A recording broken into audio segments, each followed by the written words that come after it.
You know, they say what happens in Vegas stays in Vegas. But if that's the case, then we'll never know how good the Raiders really are. Hey everybody, I'm Cortez, and I'm a critic, and welcome. We're getting to the conclusion of our 2025 NFL preview show, Rapid Fire, and we're going to Viva Las Vegas to talk about the Las Vegas Raiders. It's kind of weird. They're from the black hole to Sin City. Quite frankly, it's kind of like being two supervillains in the same universe. And I have not felt this excited for a Raiders team in a long time.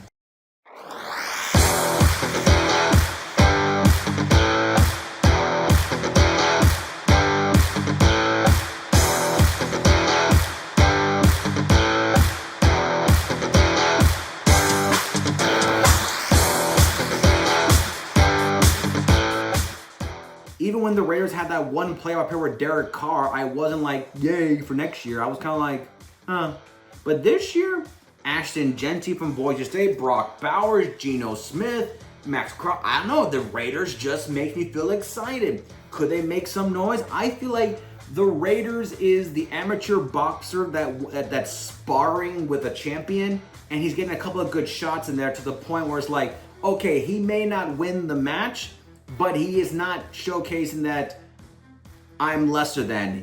I'm not going to say he's Rocky, but he has that tendencies of like, dude, don't be surprised he get that nice clean, the nice hook, the nice jab, the uppercut, he gets that nice body shot, makes you catch your breath for a few seconds. That's the Raiders. I think if you sleep on them, they're going to give you a jab right in the cheekbone, and it's going to hurt. They may lose the fight, but you will have that mark for a month. But Raiders, these are the three games that I think that you need to pay attention to. Week 7 at Kansas City. Basically, every AFC West team, the Chiefs are going to be on your top 3. Maybe twice. But Raiders, funny enough, you had a very good track record against the Chiefs. Win or loss, you guys played the Chiefs to the whistle, to the end of the game. You have not had a blowout loss in Arrowhead in a few games, so that's good. You guys are competitive. And I feel like this team is more complete with crucial playmakers from rookies to second years to veterans that could you potentially spark an upset? I think so. Week 7 is still very early in the season. It's not completely at the midway point of the season. And I think the Chiefs might not be fully getting their groove back, so they're just slightly weak enough to get a nice clean shot, get a win, and get out. You guys have done it before against teams they probably should not be in the same category with, and you have beaten them. So to me, Week 7, do not be surprised if the Raiders come in and pull off a major upset. Week 14, you're hosting your division foe in the Denver Broncos, another team that's in a similar boat as they want to prove they are better than what they are. Now the Raiders, you guys want to be what the Denver was, a playoff-bound team, surprising and giving fans something to cheer about. Denver wants to prove that we don't want new faces, so we need you to go back to the back.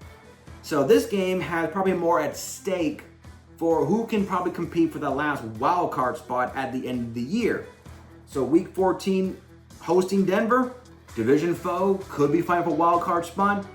Toward the end of the year, definitely have an impact on it. And then week 16 at Houston. This will probably determine whether the Raiders are for real or not yet. Because the Texans more than likely will be trying to clinch their division title from a very pesky Jaguar or a very ambitious Titans team or a very clingy Colts team. So they want to play their starters and they're going to play their best. Which means Raider Nation, you guys need to take this game for real, because even if somehow the season seems lost, nothing screams of the Christmas spirit than playing spoilers.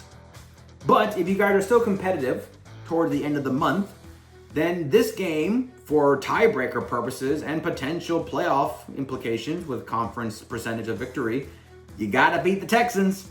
Yes, it's on the road, but if you want to prove that this season was not completely lost, go to Houston and cause a problem. Highest point for the Raiders, 10-7. I can see this team being a 10-win team. I'm putting a lot of bank on Geno Smith and Brock Bowers, and I feel like Ashton Jeanty, because he did that at Boise, he's going to take a lot of the blunt. He's going to take a lot of the punishment, and that's fine. I think Max Crosby and the defensive side and leadership will make the defense sound. Maybe not great, but sound enough. I just feel very confident that with the rookies they got and the veteran of Geno Smith, the quarterback, the Raiders are more competent to be competitors than they were the past 2 or 3 years with basically bandages of coaches and players. Let's be real. I'm sorry to say it, but it just kind of felt like, man, you guys should have been better in those key situations. But if things go a typical Raider way, maybe 3 losses might just take the season away, and 7-10 might be the lowest point. I still believe that 7-10 will be a strong 7-10.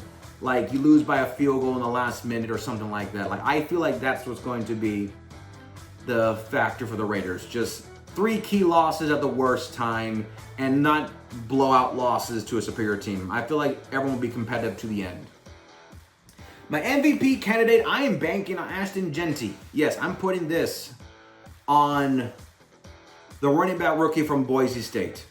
He will be the one that's going to help the Raider team. 1, take the pressure off the passing attack. But 2, he was a workhorse in Boise. And I feel like, yes, that probably took a couple of years off his, like I felt about Leonard Fournette. But I feel like he will still take a lot of the blunt away and at least slow down the game. So the Raiders don't have to worry about it. And they'll probably win the clock management department. So to me, the rookie will be my MVP and probably my candidate for Offensive Rookie of the Year.